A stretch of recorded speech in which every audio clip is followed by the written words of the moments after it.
ही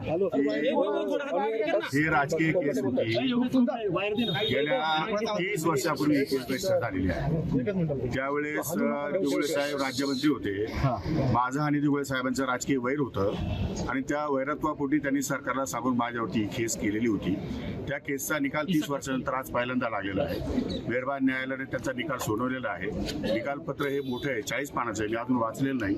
वाचून त्या संदर्भात मी आपल्याला व्यवस्थितपणे मार्गदर्शन करेन आणि त्यासाठी मी अपील या ठिकाणी करण्याचा निर्णय घेतलेला आहे। आपल्याकडनं जामिनासाठी काही या ठिकाणी जामीन नियमाने कायद्यानुसार जे काही करता येईल ते सगळं केलेलं आहे। साहेब, पण सरकारी पक्षातून असं म्हणणं होतं की आपण उत्पन्न कमी दाखवलं आणि सरकारचे सदनिका या लागल्या आणि जे 4 फ्लॅट घेतलेले होते त्यापैकी 4 आपण आणि आपल्या भावाला त्या संदर्भात जजमेंट वाचलेलं नाही।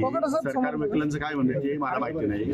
मी जजमेंट वाचलेलं नाही आणि ते जजमेंट वाचलं की मी तुम्हाला त्याच्यावरती सविस्तर या ठिकाणी देऊ शकतो। पण आपल्या शिक्षेची जी आता हे सगळं प्रकरण समोर आल्यानंतर आता राजीनाम्याची मागणी देखील लगेच होऊ शकते ना, काय राजीनाम्याची मागणी होऊ शकते, पण त्यासाठी अपिलेट प्रोव्हिजन आहेत। राजकीय दृष्ट्या देशामध्ये अशा प्रकारचे अनेक निकाल झालेले आहेत आणि त्या दृष्टिकोनातून मी अपिलामध्ये जाणार आहे, हायकोर्टामध्ये जाणार आहे। त्यामुळे न्याय मागण्याचा अधिकार जसा न्यायालयाला निकाल सोडवण्याचा अधिकार आहे तसा न्याय मागण्याचा अधिकार मला पण एक नागरिक बनून, तेव्हा मी वरच्या कोर्टामध्ये न्याय मागणार।